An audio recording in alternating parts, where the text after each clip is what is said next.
Certa vez alguém me disse: desconfie de quem é certo demais. Desconfie de quem é certo demais. Sabe aquela pessoa que parece correta demais? Ela sempre está certa em tudo que ela faz, em tudo que ela fala. Parece já quase ser um pouco mais santo, assim, sabe? Mais perto de Deus já, inclusive. Desconfie dessas pessoas. Assim me disse um certo fulano. E eu de início achei estranha aquela afirmação dessa pessoa. Por que eu vou desconfiar de uma pessoa que não dá indícios, está tudo certo na vida dela?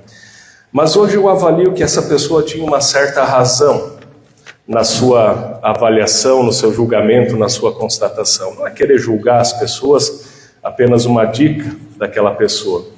O que você acha? O que parece para ti? Óbvio que não é para responder, é só para pensar. O que você acha? Você que está acompanhando na transmissão. O que você acha? Eu avalio que ninguém consegue ser bom o tempo inteiro. Ninguém consegue ser perfeito o tempo todo. Todos nós temos falhas e temos imperfeições. E eu creio justamente que a autenticidade da vida acontece nas suas imperfeições. Não é verdade? A autenticidade da vida acontece nos conflitos, nas situações, nas ocasiões, altos e baixos, acertos e erros que acontecem na vida de toda pessoa. Ou alguém aqui não? Levanta a mão. Todos nós. Mas afinal de contas, será que é disso que depende a nossa salvação, a nossa relação com Deus? Será que é disso que depende a nossa eternidade? Será que é da nossa bondade, das coisas boas que nós fazemos? Ou será que a salvação vem pela graça de Jesus Cristo? Será que é aquilo que eu faço que determina o amor de Deus? Ou é o que Cristo fez por mim? Será que é o cumprimento da lei ou a fé no Evangelho? Qual será que é o critério? Sabia que já no primeiro século da era cristã, logo depois que Jesus pregou, morreu, ressuscitou, se entregou por nós, já teve uma briga entre dois apóstolos, uma discussão entre eles sobre divergências a esse respeito. Sim, eu estou falando de Pedro e de Paulo. Sim, os dois discutiram, isso está registrado na Bíblia. Pasme, a Bíblia não registra só as coisas bonitas e perfeitas que aconteceram. Ela registra a realidade. E, inclusive, uma disputa, uma contradição, um debate entre o apóstolo Pedro e Paulo, discutindo a esse respeito sobre como se dá a nossa salvação. E a questão era justamente se os cristãos, aqueles que tinham crido em Jesus Cristo, precisavam ainda cumprir a lei do Antigo Testamento ou não. Mais especificamente, Pedro e Paulo estavam divergindo a respeito da lei da circuncisão. Sabe o que é a lei da circuncisão? Sabe o que é a circuncisão? Circuncisão, como o próprio nome já diz, é um corte em círculo, né? Isso não ajuda muito, né? A circuncisão é a retirada do prepúcio do pênis de todo menino. É uma lei antiga, do Antigo Testamento, que o povo judeu cumpre à risca, levam isso à risca. No 8º dia, todo menino nascido tem que passar pelo processo da circuncisão, ou seja, a retirada da pele que envolve a glande do pênis, o prepúcio. É uma tradição, é uma lei entre eles. E, bem comum isso no primeiro século também, e como Pedro, judeu que era, discípulo de Jesus, caminhando com Jesus, vendo tudo que Jesus tinha feito, depois saiu pregando o Evangelho, e ele pregava que aqueles que crescem em Jesus Cristo ainda precisavam também seguir essa prática, ou seja, precisavam necessariamente serem circuncidados. Já o apóstolo Paulo, mesmo sendo judeu também, discordava dessa prática. Tanto é que as pessoas que ele alcançava para a fé, ele orientava que não era mais necessário fazer a circuncisão. E agora, como fica essa questão? O cristão ainda depende do cumprimento da lei do Antigo Testamento? ou não? A gente pode olhar essa prática agora não só necessariamente quanto à questão da circuncisão, penso que está tranquilo entre nós essa questão, mas a gente pode olhar para a lei como um todo. Como é a minha relação com o cumprimento da lei do Antigo Testamento, mesmo crendo em Jesus Cristo? Eu dependo da lei ou não dependo? Eu cumpro a lei ou não cumpro a lei? Dou as costas para ela? Essa era a grande questão. Se os cristãos precisavam ou não obedecer. Pedro dizia que sim, Paulo dizia que não. E o texto que nós vamos ler hoje, ele está justamente no contexto dessa discussão, desse embate. Nas palavras de Paulo é que nós vamos ouvir então o argumento. Convido você a ler comigo o texto bíblico de Gálatas, no capítulo 2, os versículos 15 até 21.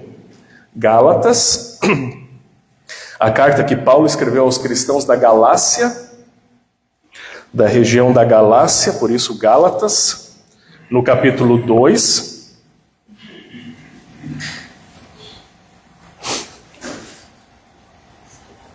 os versículos 15 até o versículo 21.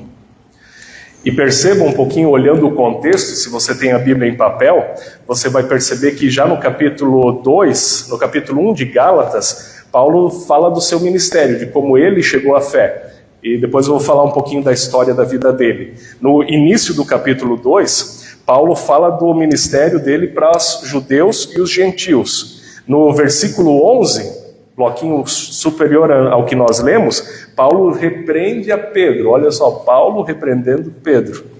E agora, no versículo 15, então, os argumentos de Paulo a esse respeito. E ele diz assim: nós, judeus por natureza, e não pecadores dentre os gentios, sabendo, contudo, que o homem não é justificado por obras da lei, e sim mediante a fé em Jesus Cristo, também temos crido em Cristo Jesus para que fôssemos justificados pela fé em Cristo, e não por obras da lei.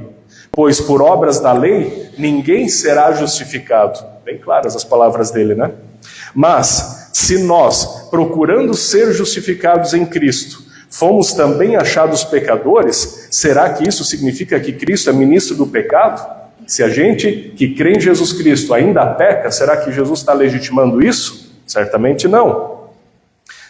De modo nenhum. Porque se volto a edificar aquilo que destruí, a mim mesmo constituo o transgressor. Se eu volto a acreditar naquilo que já não faz mais sentido, aí que eu estou errando, Paulo diz. Porque eu, mediante a própria lei, olha só essas palavras agora, morri para a lei, a fim de viver para Deus. Morri para a lei, para viver para Deus. Estou crucificado com Cristo. Logo, já não sou eu quem vive, mas Cristo vive em mim. E esse viver que agora tenho na carne, vivo pela fé no Filho de Deus, que me amou e se entregou por mim. Não anulo a graça de Deus, pois se a justiça é mediante a lei, segue-se que Cristo morreu em vão. Se a justiça é pela lei, então Jesus morreu em vão, diz Paulo aqui. Vamos dar uma olhada por partes nesse texto bíblico. Primeiramente, os versículos 19 a 20. Pode deixar, Jaime, na tela o primeiro slide ali com o texto, para quem quiser ainda olhar. Nos primeiros versículos 19 a 20, fala de uma experiência, ou melhor, 15 a 18, antes disso ainda. Paulo aqui já afirma categoricamente que não é a lei que salva, porém a fé que provém da experiência com Jesus Cristo. A fé em Jesus Cristo é o critério decisivo, Paulo diz aqui, para a salvação, para a nossa relação com Deus. E para Paulo afirmar isso, a gente precisa ter em mente a transformação de vida pela qual ele passou. Paulo, assim como muitos outros personagens da Bíblia, inclusive da história da igreja cristã, foram pessoas que viveram muito forte a experiência da lei. Afinal de contas, Paulo era um zeloso cumpridor da lei. Ele era um judeu categórico, fervoroso, tanto é que, inclusive, quando ele ficou sabendo de Jesus Cristo, ele perseguia os cristãos, porque achava uma heresia o que Jesus estava fazendo, não podia ser o Messias, e tão fervoroso que ele era, ele perseguia os cristãos, e muitas vezes matava, ou pelo menos há registro na Bíblia, que consentiu com a morte de cristãos. Estevão foi um caso desse. Então Paulo, de tanta fé que ele tinha no Antigo Testamento, no cumprimento da lei, chegava às últimas consequências, ao ponto de matar os cristãos. Era um judeu zeloso na perseguição, e Paulo se tornou cristão. A mente dele abriu, tanto é que ele muda radicalmente a sua vida. Ele abandona aquela antiga fé no cumprimento da lei para viver a partir da experiência que ele teve do encontro com Jesus Cristo. Lembra aquela história que comumente se diz que Paulo caiu do cavalo, né? Embora que não apareça ali que ele caiu do cavalo, só diz que ele caiu por terra, mas essa experiência de ter entendido a graça de Deus. E é isso que ele descreve agora nos outros versículos 19 a 20, quando ele fala dessa experiência de morte e vida. E vejam como essas palavras são fortes. Morte e vida, uma nova vida nasce dentro dele. Ele morre para aquilo que ele vivia antes e renasce numa nova criação, num novo entendimento. A cabeça dele agora funcionava diferente. Aquilo que valia antes, ele entendeu que não é aquilo que vale, é uma nova compreensão, um novo jeito de entender, um novo jeito de viver. E por isso justamente Paulo afirma ali tão claramente: morri para a lei, a fim de viver para Deus. Isso parece contraditório, sim, porque, afinal de contas, a lei no Antigo Testamento, quem deu foi Deus. Mas ele diz: morri para a lei, para nascer para Deus. O que Paulo entendeu é que justamente a lei no Antigo Testamento era um provisório que Deus havia dado para mandar o seu Filho, que cumpriria toda a lei em nosso lugar e nos daria de graça o perdão dos pecados, para uma transformação de vida, que vivesse agora não mais pela exigência da lei, mas por uma mudança de mente, uma nova vida transformada, que inclusive supera as exigências da lei. Faz sentido? Esse era o entendimento de Paulo, ou seja, não mais a lei pela lei, mas a lei por meio de Jesus Cristo, da graça do próprio Deus. Aquilo que a lei não conseguiu resolver, o problema foi resolvido justamente em Jesus Cristo, por Deus em Jesus Cristo. Jesus é que faz a relação novamente, restabelece a relação entre Deus e o ser humano. E faz todo sentido, porque a lei não tranquiliza a consciência. As pessoas que acreditam na regra do Antigo Testamento, no cumprimento da lei, não conseguem ter uma consciência tranquila. As pessoas que acreditam que a lei pode salvar, vivem atribuladas, vivem aflitas, porque afinal de contas a grande pergunta sempre é: será que eu já fiz o suficiente? Será que eu já fui bom o suficiente? Será que hoje eu consegui cumprir toda a lei? E aí a pessoa se esforça por cumprir toda a lei, se esforça para fazer tudo que de melhor ela consegue fazer, mas de noite ela deita a cabeça no travesseiro e pensa: mas aquela pessoa eu não falei bem a verdade. Aquela situação eu ainda poderia ter feito algo a mais. E aí vem as dúvidas no coração dela e ela fica aflita. Se a tua fé depender da tua bondade, do cumprimento da lei, você nunca vai achar a paz, você nunca vai achar o sossego, você nunca vai achar o descanso. Por isso, o que Paulo descobriu é o que ele compartilha aqui, e talvez até Pedro precisava entender isso um pouquinho melhor, que não depende do cumprimento da lei, depende do que Cristo fez por ti, e Ele te deu isso de graça, basta você aceitar.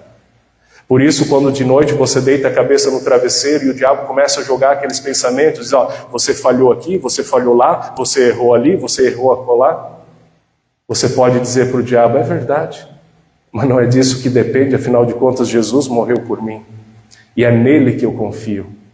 Por isso, apesar dos meus erros, apesar das minhas falhas, apesar do meu esforço não ser suficiente, eu confio na graça de Jesus Cristo. E por isso eu posso deitar tranquilo, sabendo que eu estou nos braços de Deus, amparado por Jesus Cristo. Aquilo que Ele fez na cruz é o que vale para mim. Afinal de contas, Ele cumpriu a lei em meu lugar. Esse foi o dilema, inclusive, também de Lutero, nosso reformador. E quem assistiu o filme de Lutero, eu achei interessante que representa muito bem essa luta que ele tinha, quando ele literalmente imaginava o diabo na sua frente e lutava com o diabo, mostrando para ele os seus pecados, as suas injustiças, por melhor que ele tentava ser. Já estava no mosteiro, vivendo uma vida separada de tudo que pudesse ser considerado pecado, e mesmo assim a sua consciência permanecia atribulada. E essa consciência só aquietou, só achou o conforto e o consolo quando descobriu Jesus Cristo. Que a graça vem pela fé. Lá em Romanos 1,16. Não me envergonho do Evangelho, porque é o poder de Deus para a salvação de todo que crê. Primeiro do judeu, depois do grego. Porque a justiça de Deus se revela no Evangelho de fé em fé, ou seja, somente pela fé. Quando descobriu isso, então sim, pôde parecer uma nova vida. E essa foi a descoberta antes de Lutero, de Paulo. E é isso justamente que ele quer transmitir para as pessoas. Essa nova vida, essa experiência tão radical de morrer para uma compreensão e nascer com outra prioridade. Por isso ele usa palavras tão fortes como quando diz, por exemplo, estou crucificado com Cristo. O que significa dizer estou crucificado com Cristo? Paulo entende que quando Cristo morreu na cruz, era ele, Paulo, que estava lá junto crucificado, porque eram os pecados dele que estavam pregados lá naquela cruz. A gente pode trazer isso para nós dizendo que são os meus, os teus pecados que foram cravados lá na cruz de Jesus Cristo. Aquilo que o diabo gosta de jogar na tua cara, que tira o teu sono, aquilo foi por isso que Jesus morreu na cruz. Por isso, eu e você, se cremos, também estamos crucificados com Jesus Cristo lá naquela cruz, porque foi por nós que ele pagou o preço. Nós, assim como Paulo, podemos dizer, estou crucificado com Cristo, porque o preço foi pago por mim lá na cruz. E a consequência disso, Paulo vai dizer, logo já não sou eu quem vive, mas Cristo vive em mim. Se eu fui crucificado lá na cruz com Jesus Cristo, quer dizer que a minha arrogância, o meu orgulho, a minha vaidade, a minha prepotência, os meus pecados foram crucificados, morreram lá na cruz, e agora eu nasci uma nova criatura, ou seja, um jeito novo de pensar, novas prioridades, nova forma de viver a vida, novos valores. Eu acho interessante quando a gente passa na frente de um comércio, às vezes tem aquela plaquinha lá na frente, né? Sob nova direção. Vocês já viram isso? É mais ou menos isso que acontece na nossa vida quando a gente tem essa experiência do perdão dos pecados, de se sentir culpado, mas se sentir perdoado por Jesus Cristo. Mudam os valores, muda quem dita as nossas prioridades. Nós somos nova propriedade de alguém outro, agora propriedade de Deus pela graça em Jesus Cristo. Não sou eu mais quem vive, quer dizer, não sou mais eu, Paulo, com os meus valores antigos, mas é Cristo quem vive em mim. Essa transformação, essa experiência do perdão, gera uma nova vida, como que um novo nascimento, que era o que Jesus dizia lá para Nicodemos, lembra? Importa nascer de novo. Novas prioridades, novas decisões, novos valores, uma diferença tão grande que é quase uma nova vida. Não sei se você já passou por essa experiência, ouviu alguém dizer, puxa, parece que nem é mais a mesma pessoa depois que ela conheceu a Deus. Ela mudou, ela passa a ser uma pessoa agora mais diferente, mais tranquila, mais amável, mais serena, uma pessoa melhor. E não pela força da lei, mas por causa da transformação no coração. Uma completa transformação. E esse é o ponto central para Paulo, justamente esse encontro com Jesus, essa fé que nos dá a salvação. De repente alguém pode dizer, pastor, mas se é assim, então quer dizer que eu posso fazer tudo que eu quiser? Pode sim. A questão é que você não vai mais querer fazer as mesmas coisas que antes você fazia, entendeu?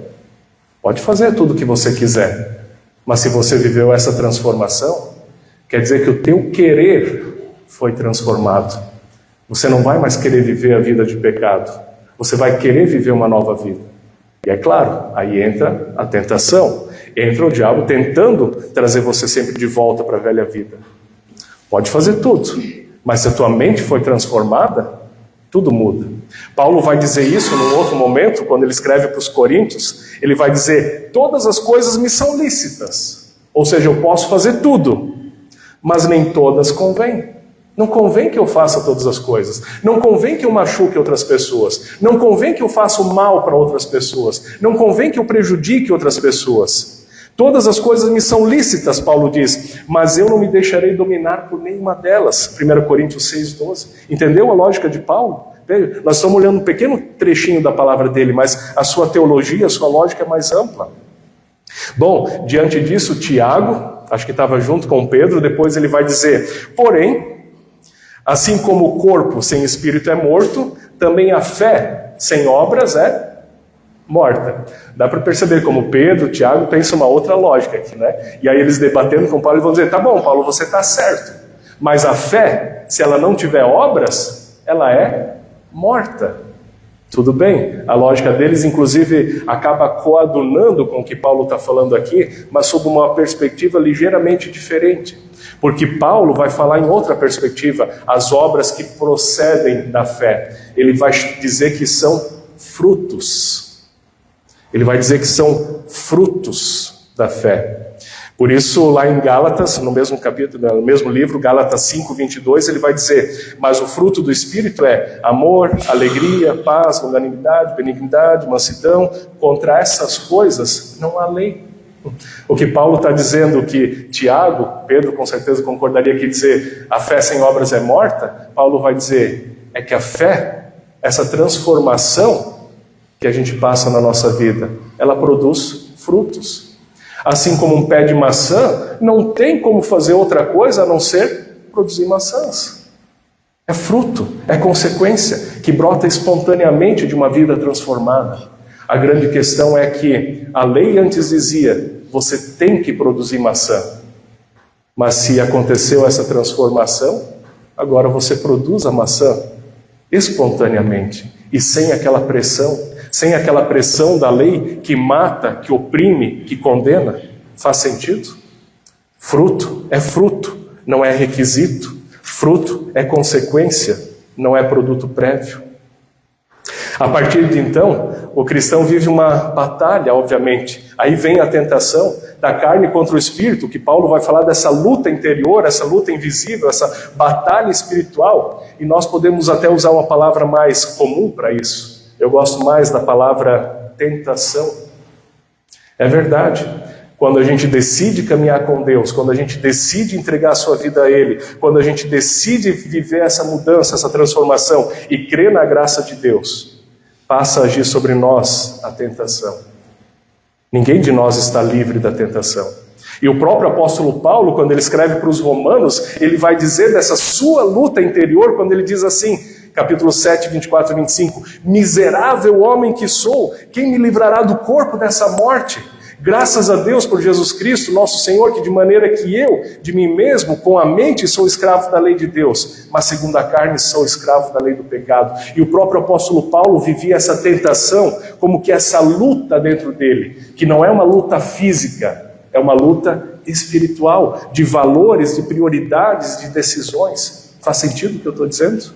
A vida cristã é isso. Se nós entendemos a graça de Deus, nós não estamos livres de lutas e tentações. E nessas lutas e tentações, ora a gente acerta, ora a gente falha. Ora a gente vai bem, ora a gente vai mal. E sempre de novo, a vida cristã se dá nessa dinâmica. Como o próprio Lutero falava, arrependimento diário. Precisamos a cada dia viver o nosso batismo. Precisamos a cada dia voltar arrependidos para Deus e crer que Ele nos perdoa. Ele sempre de novo nos dá a chance de um novo recomeço.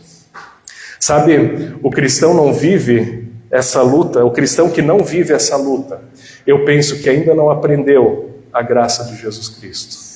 Se você acha que a sua vida é 100%, ou se tem alguém que acha que consegue ser 100% o tempo todo, eu acho que ainda não entendeu isso. Precisa ler mais Paulo, precisa ler mais a Bíblia. Se alguém acha que consegue se colocar como exemplo a ser seguido, se alguém acha que consegue ser 100%, vai olhar para Paulo, que bate no peito e diz, miserável homem que sou, que caco que eu sou. Lutero que dizia, eu sou um saco de vermes. Essa é a luta do cristão. E ela se dá nessa autenticidade. Por isso eu meio que concordo já com aquela pessoa que diz: desconfie de quem é certo demais. Desconfie de quem não tem luta nenhuma. Desconfie de quem é santo demais. Cuidado. Talvez aquela pessoa está querendo aparentar algo que ela não consegue ser. Talvez ela acredite que para seguir a Deus precisa ser 100% correto em tudo. E aí muitas pessoas começam a usar uma máscara. Eu acho que nesse mundo tem muitos cristãos, muitas pessoas que se dizem cristãos, que ainda não entenderam isso. Eles pensam que ser cristão é só seguir a lei. Pensam que ser cristão é só seguir as orientações do Antigo Testamento. Se você é cristão, você não faz isso, não faz aquilo, não faz aquele outro, você tem que fazer isso, tem que fazer aquilo, tem que fazer aquele outro. E resumem a fé cristã a isso.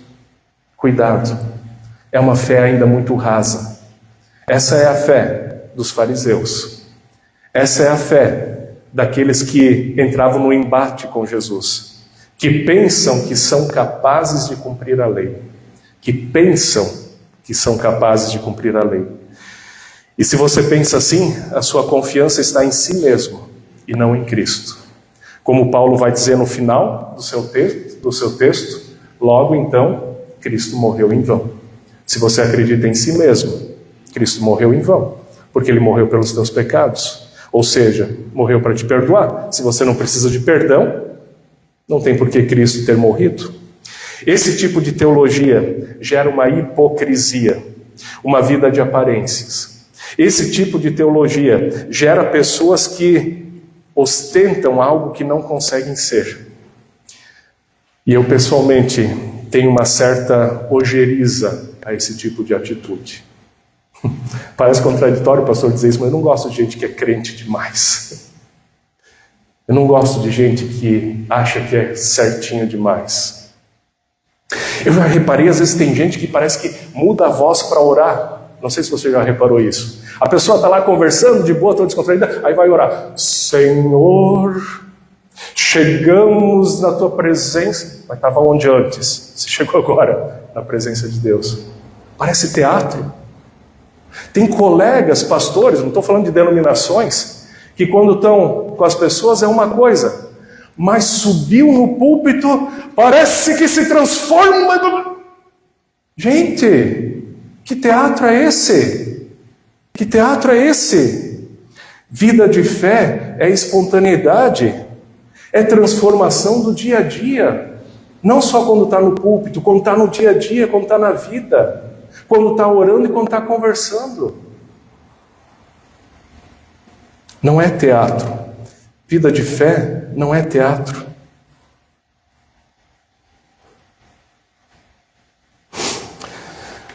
Cuidado com quem tem esse tipo de atitude. Cuidado, porque esse tipo de atitude pode denunciar uma teologia furada. Uma teologia que confia em si mesmo, em vez de confiar em Deus. E aí eu preciso dizer que muitas vezes nós vemos pessoas machucadas por pessoas que não conseguem ostentar essa aparência por crer dessa forma. E aí eu preciso dizer, com muito amor e cuidado e carinho, inclusive para pessoas que se machucaram por causa de pessoas, toma cuidado. Toma cuidado. Mas se você escolhe confiar a sua fé nesse tipo de teologia, nesse tipo de gente, eu só lamento. Não tenho muito o que fazer. Só lamento. Porque esse tipo de teologia nem dá para questionar, né? Porque se você vai questionar, vão dizer que você é que não tem fé suficiente. Não dá nem para questionar. Vai lá.